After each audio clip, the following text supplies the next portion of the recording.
Hi friends, welcome back to my channel.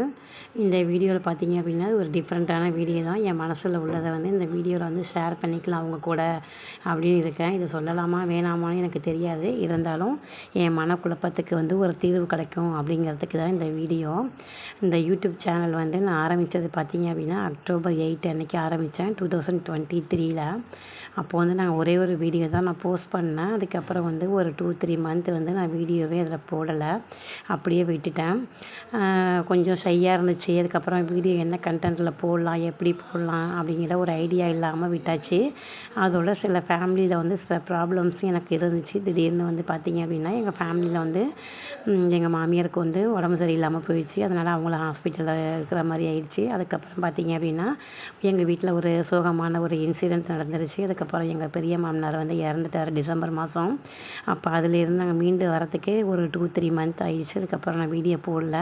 இப்படியே 6 month ஆகிடுச்சு. அதுக்கப்புறமா வந்து எங்கள் பெரிய பையன் தான் வீடியோ போடலாம் அப்படின்னு சொன்னான். சரி, நமக்கு தெரிஞ்சது குக்கிங் தான், குக்கிங்கில் தான் ஆர்வம் அதிகமாக இருக்குது அப்படிங்கிறனால இந்த குக்கிங் வீடியோவே போடலாம். டெய்லியும் பசங்களுக்கு வந்து லஞ்ச் பாக்ஸு அந்த மாதிரி ப்ரிப்பேர் பண்ணுறோம், அதை போடலான்ட்டு பிளான் பண்ணி போட ஆரம்பித்தோம். நான் என்ன நினச்சேன் அப்படின்னா, என்னோடய கருத்து என்ன அப்படின்னா, யூடியூப்பில் வந்து அப்படியே வீடியோ எடுக்கிறாங்க, அதை அப்லோட் பண்ணுறாங்க, இது ஈஸி தான் அப்படின்னு நான் நினச்சேன். ஆனால் அது ஈஸி கிடையாது. நம்ம வந்து ஒரு யூடியூப் சேனல் ஓப்பன் பண்ணுறோம் அப்படின்னா அதில் வந்து வீடியோ எப்படி எடுத்து நம்ம எடிட் பண்ணி போடுறது, அதுக்கப்புறம் அடுத்தடுத்து நம்ம வந்து எப்படி வந்து அடுத்தடுத்த வீடியோலாம் அப்லோட் பண்ணுறது, நம்ம சேனலை எப்படி தக்க வைக்கிறது, எல்லாமே வந்து கஷ்டமான வேலை அப்படிங்கிறது எனக்கு அப்போ தான் தெரிஞ்சுது. ஆரம்பத்தில் நான் என்ன நினச்சேன் அப்படின்னு பார்த்தீங்கன்னா, ஒவ்வொரு சேனல்லையும் பார்க்கும்போது வீடியோஸ்க்கு பார்த்திங்க அப்படின்னா அதிகமாக வியூஸ் போயிருக்கும், அதிகமாக லைக்ஸ் வந்திருக்கும், அதிகமாக கமெண்ட் வந்திருக்கும். அதெல்லாம் பார்த்துட்டு நான் ஆச்சரியப்பட்டிருக்கேன். இவ்வளோ கமெண்ட்ஸா, இவ்வளோ இதுவா அப்படின்னு சொல்லி நான் சந்தோஷப்பட்டிருக்கேன். அதே நேரத்தில் இவங்கெல்லாம் வீடியோ எடுத்து அப்படியே அப்லோட் பண்ணுறாங்க அப்படிங்கிற மட்டும்தான் என்னோடய பார்வையில் நான் நினச்சிக்கிட்டு இருந்தேன். அது வந்து தவறான கருத்து. நம்ம வந்து ஒரு வீடியோ எடுக்கிறோம் அப்படின்னா அது நிறையா மெத்தடில் வந்து அதை எடிட் பண்ணணும், அதுக்கு வாய்ஸ் ஓவர் கொடுக்கணும், அதை மாதிரி வந்து நிறையா ப்ராப்ளம் இருக்குது. எனக்கு ஆரம்பத்தில் எடிட் பண்ணலாம் தெரியாது. நான் வந்து எடிட் பண்ண கொஞ்சம் கொஞ்சமாக தான் கற்றுக்கிட்டேன். அதுக்கப்புறம் பார்த்திங்க அப்படின்னா எண்டு ஸ்க்ரீன் வைக்கணும்பாங்க, தம்ப்நெயில் வைக்கணுங்கிறாங்க, அதுக்கப்புறம் டிஸ்கிரிப்ஷனு, ஹேஷ்டாக்ஸ், இதை மாதிரி நிறைய ப்ராப்ளம்ஸ் எல்லாம் வந்து இருக்குது. அதெல்லாம் 1 பை 1 தான் நான் கற்றுக்க ஆரம்பித்தேன். 1 பை 1 கற்றுக்கிட்டு வீடியோஸும் நாங்கள் போட ஆரம்பித்தோம். நல்லா வியூஸ் போணுச்சு, சப்ஸ்கிரைபரும் எங்களுக்கு வந்தாங்க. அதுக்கப்புறம் எந்த மாதிரியான கண்டென்ட்லாம் போடலாம் அப்படிங்கிறத திங்க் பண்ண ஆரம்பித்து 1 பை 1 கற்றுக்கிட்டு நாங்கள் இருந்தோம். அப்போ தான் திடீர்னு பார்த்திங்க அப்படின்னா எங்களுக்கு ஒரு மெயில் வந்துச்சு. அது வந்து பார்த்திங்க அப்படின்னா கில்லி படத்துலேருந்து ஒரு ஷார்ட்ஸ் போட்டிருந்தோம். அதுக்கு வந்து பார்த்திங்க அப்படின்னா காப்பிரைட் ஸ்ட்ரைக் அப்படின்னு சொல்லி வந்துச்சு. வந்தோடனே எங்களுக்கு மனசு ரொம்ப கஷ்டமாக போயிடுச்சு. 90 டேஸ்க்கு வந்து அந்த ஸ்ட்ரைக் வந்து போகாது அப்படின்னு சொல்லி ஒரு மெயில் வந்துருந்துச்சு. அதுக்கு வந்து பார்த்திங்க அப்படின்னா ஒரு ட்ரைனிங் ஸ்கூலில் வந்து கொஷின்ஸ் கேட்டிருந்தாங்க. அந்த கொஷின்ஸ் எல்லாம் கம்ப்ளீட் பண்ணி அந்த ட்ரைனிங் ஸ்கூல்லேயே நாங்கள் வந்து பாஸ் பண்ணிட்டோம்.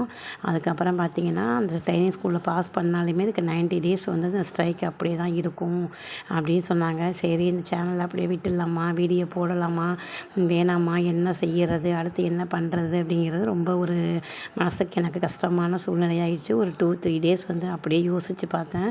சரி, இதுக்கப்புறமும் நம்ம வந்து நடக்கிறது நடக்கட்டும், நம்ம பார்த்துக்கலான்னு சொல்லிவிட்டு அடுத்து என்ன ஸ்டெப்பு அப்படின்னு சொல்லிட்டு பார்த்தேன்.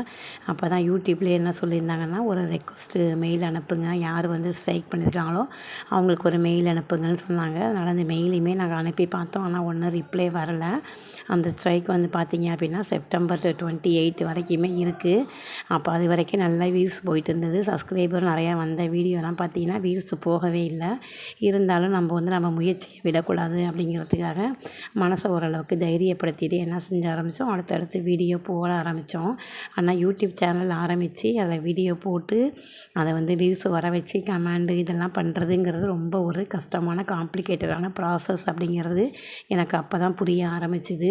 இதுக்கு வந்து யூடியூப்பில் வந்து சில கண்டிஷன்ஸ், டேர்ம்ஸ்லாம் இருக்குது. அதெல்லாம் 1 பை 1 நான் வந்து தெரிஞ்சிக்க ஆரம்பித்தேன். அதுக்கப்புறம் எடிட்டிங்லேயும் பார்த்திங்க அப்படின்னா எப்படி வாய்ஸ் ஓவர் கொடுக்குறது, எப்படி வந்து தம்ப்நெயில் செட் பண்ணுறது, எப்படி வந்து ஹேஷ்டாக் கொடுக்குறது, இப்படி 1 பை 1 வந்து நான் கற்றுக்க ஆரம்பித்தேன். நான் செஞ்ச தவறு என்ன அப்படின்னு பார்த்தீங்கன்னா, ஆரம்பத்திலே யூடியூப் சேனல் ஆரம்பிக்கும்போது இதுக்கான அந்த முழு தகவல்களையும் நம்ம சேகரித்து வச்சுக்கிட்டு, அதுக்கப்புறம் நம்மள நல்லா ட்ரெயின் அப் பண்ணதுக்கப்புறம் ஆரம்பிச்சிருக்கணும். அதுதான் நான் செஞ்ச தவறு அப்படிங்கிறத உணர ஆரம்பித்தேன்.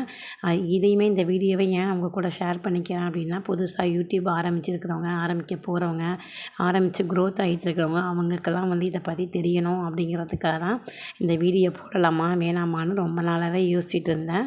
இப்போ வந்து இந்த கம்யூனிட்டி ஸ்ட்ரைக்கில் தான் எங்கள் சேனல் வந்து இருக்குது. இதுக்கப்புறம் என்ன ஆக போகுது அப்படிங்கிறது எங்களுக்கு தெரியாது.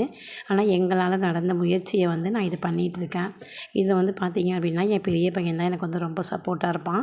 அது ஒரு படி இருக்கிறபடி இருக்கட்டும், நீங்கள் வீடியோஸ் எல்லாம் போட ஆரம்பிங்க, போட்டுகிட்டே இருங்க, நம்ம கண்டிப்பாக ஒரு நாளைக்கு வந்து வெற்றி கிடைக்கும் அப்படின்னு சொல்லி அவன் தான் வந்து என்னை என்கரேஜ் பண்ணுவான். நானும் வந்து என் தங்கச்சி பொண்ணு பாப்பாலாம் அவங்கள்ட்டலாம் வந்து எடிட் பண்ணுறது சில சில டிப்ஸ் எல்லாத்தையும் கேட்டு கேட்டு தெரிஞ்சுக்கிட்டு, அதுக்கப்புறம் என்னால் எப்படி வந்து ஒரு பெட்டராக ஒரு வீடியோ போட முடியுமோ அந்தளவுக்கு தான் நான் வந்து போட்டிருக்கேன். நான் ஆரம்பத்தில் போட்ட வீடியோக்கும் இப்போ போட்ட வீடியோக்குமே நிறையா டிஃப்ரெண்ட் தெரியும், நிறையா சேஞ்சஸ் தெரியும். சரி, நம்ம நல்லாவே டெவலப் ஆகிருக்கோம் அப்படின்னு நானே வந்து என்னை வந்து அப்ரிஷியேட் பண்ணிப்பேன். யூடியூப் அப்படிங்கிறது வந்து சாதாரண விஷயம் இல்லை, அது வந்து ரொம்ப கொஞ்சம் கஷ்டம் அப்படிங்கிறத வந்து நான் எப்போ உணர்ந்தேன், அந்த கம்யூனிட்டி ஸ்ட்ரைக் வந்த அன்னைக்கு யோசித்தேன். கம்யூனிட்டி ஸ்ட்ரைக்கு, இந்த வந்து காப்பிரைட் ஸ்ட்ரைக்கு, காப்பிரைட்டு கிளைமு, இந்த மாதிரி நிறைய டேர்ம்ஸ் வச்சுருக்காங்க. அந்த டேர்ம்ஸ்லாம் பற்றி எக்ஸ்ப்ளனேஷன்லாம் நம்ம தெரிஞ்சு வச்சுருந்துருக்கணும் முன்னாடியே அப்படிங்கிறத நினச்சேன். எனக்கு ஒரே ஒரு டைம் தான் வந்து காப்பிரைட் ஸ்ட்ரைக்குன்னு மெயில் வந்திருக்கு. அதுக்கப்புறம் இந்த ஸ்ட்ரைக்கோ இல்லை கிளைமோ இல்லை கம்யூனிட்டி கைனோ இது மாதிரி எதுவுமே வராமல் இருக்கணும் அப்படிங்கிறதுக்காக ரொம்ப கேர்ஃபுல்லாக வந்து ஒவ்வொரு ஸ்டெப்பையுமே நாங்கள் வந்து எடுத்து வச்சிட்ருக்கோம். ஏன்னா அடுத்தடுத்து நமக்கு ஏதாவது ப்ராப்ளம் வந்ததுன்னா அதை தாங்கிக்கிற மனப்பக்குவமும் சக்தியும் நமக்கு இல்லை. யூடியூப் தான் அப்படின்னு சாதாரணமாக நம்ம நினைக்கிறோம். அதில் பார்த்திங்க அப்படின்னா நிறைய பிரச்சனைகள் வந்து இருக்குது. நிறையா பேர் வந்து ஃபேஸ் காட்டி வந்து வீடியோ போடுவாங்க. நாங்கள் வந்து ஃபேஸ் காட்டி நான் வீடியோ போடுறதில்ல. நீங்களே என் வீடியோஸ்லாம் பார்த்துருப்பீங்க. பசங்களை தான் நான் வீடியோஸில் காட்டுவேன், என் ஃபேஸ்லாம் காட்டினதில்ல. இதுக்கு வந்து மன தைரியமும் வேணும், மனப்பக்குவமும் வேணும். நிறைய சேனலில் வந்து பார்த்திங்க அப்படின்னா இந்த கமெண்ட்ஸ் படிக்கும்போது பேட் கமெண்ட்ஸ் நிறைய நான் பார்த்துருக்கேன். அந்த கமெண்ட்ஸ் எல்லாமே பார்த்திங்கன்னா பயங்கர ஒஸ்ட்டாக இருக்கும். இதை வந்து எப்படி அவங்க தாங்கிக்கிறாங்க அப்படின்லாம் கூட நான் யோசிப்பேன். அதனால் வந்து சேனல் என்றைக்கு டெவலப் ஆகி நம்ம சேனலுக்கு ஒரு நல்ல நேம் கிடைக்குதோ அன்றைக்கி வந்து ஃபேஸை காட்டிக்கலாம் அப்படின்ட்டு இப்போ வெறும் வாய்ஸ் ஓவர் மட்டும்தான் நான் அந்த சேனலுக்கு கொடுப்பேன். ஃபஸ்ட்டு ஆரம்பத்தில் வந்து குக்கிங்கு அந்த மாதிரி பசங்களுடைய வீடியோஸ் தான் நான் அதிகமாக போட்டுட்டு இருந்தேன். அதுக்கப்புறம் வந்தீங்க பார்த்திங்க அப்படின்னா நிறையா ஷார்ட்ஸ் வந்து வைரல் ஆச்சு. அதனால் நம்மளும் ஷார்ட்ஸ் போடலாம் அப்படின்னு சொல்லிட்டு சில மியூசிக்கை எடுத்து நான் எடிட் பண்ணி தான் போட்டேன். ஆனால் எப்படி வந்து இந்த காப்பிரைட் ஸ்ட்ரைக் வந்துச்சு அப்படிங்கிறது எனக்கு தெரியல. அதுக்கப்புறமா தான் சரி, காப்பிரைட் ஸ்ட்ரைக் வர்றதுனால நம்ம வந்து ஒவ்வொரு ஷார்ட்ஸு போடும்போது ரொம்ப கேர்ஃபுல்லாக இருக்கணும் அப்படிங்கிற ஒரு அவேர்னஸ் எனக்கே வந்துச்சு. அதனால சேனலை வந்து தக்க வச்சுக்கிறதுக்காக என்ன பண்ணோம், ரொம்ப கேர்ஃபுல்லாக ஒன் பை ஒன்னாக ஸ்டெப் பை ஸ்டெப்பாக நான் எடுத்து வச்சிட்ருக்கேன். கண்டிப்பாக வந்து ஒரு நாளைக்கு வந்து சேனல் க்ரோத் ஆகும் அப்படிங்கிற கான்ஃபிடென்ட் மட்டும் எனக்கு நல்லாவே இருக்குது. அதனால தான் வந்து என் பெரிய பையன் சொல்லுவான், வந்து முயற்சி பண்ணி இறங்கிட்டீங்க, அதை வந்து முழுசாக முடிக்கணும். அதனால் வந்து முன்னாடி வச்ச காலம் வந்து பின் வைக்காதீங்க மம்மி, நீங்கள் நல்லா ஸ்ட்ராங்காகவே முயற்சி பண்ணுங்கள் அப்படின்னு சொல்லி என்னை வந்து என்கரேஜ் பண்ணுவான். நீங்களும் வந்து எனக்கு சப்போர்ட் பண்ணணும். நிறைய சேனல்ஸை வந்து நான் பார்ப்பேன். அந்த சேனல்ஸில் வந்து எப்படிலாம் வந்து இவ்வளோ வியூஸ் போயிருக்குது, இவ்வளோ கமெண்ட்ஸ் வந்திருக்கு, நம்ம சேனலுக்கு இது மாதிரிலாம் வருமா அப்படின்னு யோசிப்பேன். அப்போ அவங்களுடைய உழைப்பு வந்து அதில் இருக்குது அப்படிங்கிறத நான் நம்புகிறேன். நம்ம எந்த அளவுக்கு வந்து எஃபர்ட் வந்து இதில் போடுறோமோ அந்த அளவுக்கு கண்டிப்பாக வந்து நமக்கு பலன் கிடைக்கும் அப்படிங்கிறத நான் நம்புகிறேன். கம்யூனிட்டி ஸ்ட்ரைக்கு வரத்துக்கு முன்னாடி வந்து எங்கள் சேனல் வந்து நல்லா க்ரோத் ஆகிட்டு தான் இருந்துச்சு. இப்போ கொஞ்சம் டவுன் ஆகிருக்கு. அதை நினச்சி நான் ஃபீல் பண்ணவே இல்லை. இதே பழைய நிலைமைக்கு வந்து நம்ம சேனலை வந்து கொண்டு வருவோம் அப்படிங்கிற ஹோப் வந்து எனக்கு கண்டிப்பாக இருக்குது. அதுக்கு வந்து வியூவர்ஸ் நீங்கள் எல்லாருமே எனக்கு வந்து சப்போர்ட் பண்ணணும் அப்படிங்கிறத மட்டும்தான் நான் வந்து ரொம்ப உங்கள்கிட்ட வேண்டி கேட்டுக்கிறேன். என்ன மாதிரி வர நியூ யூடியூபர்ஸ்லாம் இந்த தப்பை நீங்கள் பண்ணக்கூடாது. ஒரு சேனல் ஆரம்பிக்கும்போது அதில் என்னென்ன டேர்ம்ஸ் அண்ட் கண்டிஷன்ஸ் இருக்குது, என்னென்ன ரூல்ஸை ஃபாலோ பண்ணணும், இது எல்லாத்தையுமே நீங்கள் நல்லா தெரிஞ்சுக்கிட்டு அதுக்கப்புறமா தான் நீங்கள் வந்து சேனல் ஸ்டார்ட் பண்ணணும் அப்படிங்கிறது என்னோடய ரெக்வஸ்ட்டு. ஏன்னா நான் வந்து அந்தளவுக்கு வந்து இந்த யூடியூப் ஆரம்பித்து நான் வந்து கஷ்டப்பட்டுட்டேன். ஆரம்பத்தில் நான் என்ன நினைப்பேன்னு பார்த்தீங்க அப்படின்னா, இந்த யூடியூப் வந்து சாதாரண விஷயந்தான், அப்படியே வீடியோ எடுக்கிறாங்க, டெய்லி ரொட்டீன் லைஃப் எடுக்கிறாங்க, அப்படியே குக்கிங்ஸ் எடுக்கிறாங்க, எடுத்து அப்படியே வந்து அப்லோட் அப்லோட் பண்ணிடுறாங்க, இதுதான் வந்து வீடியோ போடுறது அப்படின்னு நான் வந்து தவறாக நினச்சிட்டேன். அது வந்து முற்றிலும் தவறு. வந்து ஒரு யூடியூப்பில் வந்து ஒரு வீடியோ வந்து ஒரு ஷார்ட்ஸ் போட்டாலும் சரி, ஒரு வீடியோ போட்டாலும் சரி, அதில் எவ்வளோ விஷயங்கள் இருக்குது அப்படிங்கிறது இப்போ போடும்போது தான் நமக்கு தெரியுது. அதனால் கொஞ்சம் ரூல்ஸ் அண்ட் ரெகுலேஷனை வந்து கரெக்டாக ஃபாலோ பண்ணி நீங்கள்லாம் வந்து இந்த மாதிரி வீடியோ ஷார்ட்ஸ் எல்லாம் போடுங்க அப்படின்னு நான் வந்து கேட்டுக்கிறேன் உங்கள்கிட்ட. அதுக்கப்புறம் பார்த்திங்கன்னா இதில் வந்து வீடியோ எப்படி போடணும், ஷார்ட்ஸ் எப்படி போடணும், லைவ் எப்படி போடணும், அதுக்கப்புறம் ப்ளேலிஸ்ட்டு வந்து எப்படி பண்ணணும், இதுக்கு டிஸ்கிரிப்ஷன் செட் பண்ணுறது, ஹேஷ்டாக் செட் பண்ணுறது, அதுக்கப்புறம் சேனலுக்கு வந்து பேனர் வைக்கிறது, இந்த மாதிரி நிறையா விஷயங்கள் இருக்குது. நான் ஒன் பை ஒன்னாக இப்போ தான் செஞ்சுட்டு வரேன். அதுக்கப்புறம் வந்து நம்ம வீடியோவே குக் பண்ணாலுமே இந்த குக் பண்ணுற வீடியோவை நம்ம அப்படியே போடக்கூடாது. பேக்ரவுண்டில் வந்து ஏதாவது டிவி ஷோஸ் இல்லை வந்து ரேடியோ இந்த மாதிரி ஏதாவது மியூசிக் வந்தாலும் அதுவுமே வந்து கம்யூனிட்டி கைட்லைன்ஸில் வந்துடும். அதுலேயும் நம்ம அவேர்னஸாக இருக்கணும். நம்ம கிட்ஸை வச்சு நம்ம வீடியோ போடுறோம் அப்படின்னா அதுலேயுமே நிறையா ரூல்ஸ் அண்ட் ரெகுலேஷன்லாம் கொடுத்துருக்காங்க. கிட்ஸ் வீடியோ எல்லாத்தையுமே அலோவ் பண்ணுறதில்ல. அதையுமே பார்த்து நம்ம வந்து கேர்ஃபுல்லாக செய்யணும். அதே மாதிரி பார்த்தீங்க அப்படின்னா ஒரு வீடியோவை பார்த்துட்டு நம்ம அதே மாதிரி வீடியோ போடணும் அப்படின்னு நினச்சோம் அப்படின்னா அது வந்து முற்றிலும் தவறுதல். அவங்கவுங்களுக்கு ஒரு ஸ்டைல் இருக்குது, அவங்கவுங்களுக்கு ஒரு இது இருக்குது. அந்த இதில் வந்து ஃபாலோ பண்ணணும் அப்படிங்கிறதையும் நான் தெரிஞ்சுக்கிட்டேன். நான் வந்து ஃபைனலாக இப்போ என்ன சொல்ல வரேன் அப்படின்னு சொல்லி பார்த்தீங்க அப்படின்னா எதுலேயுமே நம்ம வந்து கண்டிப்பாக ஒரு முயற்சி பண்ணணும். அந்த முயற்சி வந்து ஒரு நாளைக்கு வந்து நமக்கு வெற்றி கிடைக்கும் அப்படிங்கிறத நம்புகிறேன். மனம் வந்து நிறையா நான் கஷ்டப்பட்டுட்டேன். அதனால் மனம் தளர்வு அடையக்கூடாது அப்படிங்கிறத ரொம்ப நான் கான்ஃபிடெண்ட்டாக இருந்தேன். அதனால் வந்து பார்த்தீங்க அப்படின்னா நிறையா வந்து நான் கடவுள்கிட்ட வந்து ப்ரே பண்ணிக்கிட்டேன். இது வந்து நான் யூடியூப்பை வந்து ஒரு ஜாபாலாம் எடுத்து பண்ணலை. நான் வந்து ஒரு எம்எஸ்சி பிஎட் எம்ஃபில் முடிச்சிருக்கேன். ஸ்கூலில் ஒர்க் பண்ணிகிட்டு இருந்தேன். இப்போ வந்து பசங்க இருக்கிறனால என்னால் ஸ்கூலில் ஒர்க் பண்ண முடியல. ஏன்னா டைம் ஷெட்யூல் வந்து எனக்கு ஒத்து வரலை. பசங்களுக்கு வந்து ஒரு மதராக நான் என்னென்ன சொல்லிக் கொடுக்கணுமோ அதை வந்து கரெக்டாக பண்ணிகிட்ருக்கேன்.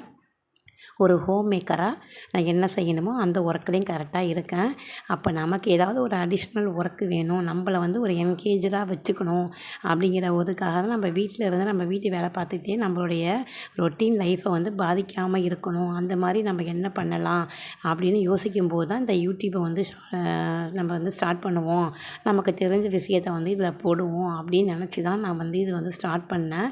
ஆனால் நமக்கு தெரிஞ்ச விஷயத்தை தான் அதில் போடுறோம். ஆனால் அந்த போடுறதுலையும் இவ்வளோ ப்ராப்ளம்ஸ் இருக்குது அப்படிங்கிறது அது ரன் ஆகி வரும்போது தான் நமக்கு தெரியுது. அதனால் வந்து நான் ஒன் பை ஒன்னாக கற்றுக்கிட்டு நல்ல ஒரு குட் கண்டென்ட்டாக நல்ல ஒரு வீடியோவாக எடிட் பண்ணி மேக் பண்ணி போடுற அளவுக்கு எனக்கு வந்து எபிலிட்டி இருக்கும் அப்படிங்கிறத நான் நம்புகிறேன்.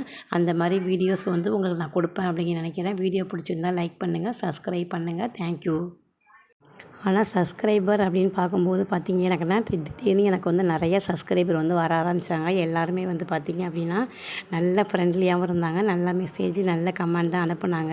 அதனால் நமக்கு வந்து சப்ஸ்கிரைபரே இவ்வளோ பேர் வந்திருக்காங்களே, நம்மளால் முடியும் அப்படிங்கிற ஹோப் வந்து எனக்கு வந்துச்சு. அந்த சப்ஸ்கிரைப் பண்ணி என்னை வந்து என்கரேஜ் பண்ண உங்கள் எல்லாருக்குமே என்னுடைய சப்ஸ்கிரைபர் எல்லாருக்குமே நான் ரொம்ப நன்றி சொல்லிக்கிறேன். ஆனால் சப்ஸ்கிரைப் பண்ண எல்லாருமே என் வீடியோஸை பார்க்க மாட்டேங்கிறீங்க. தேங்க்யூ.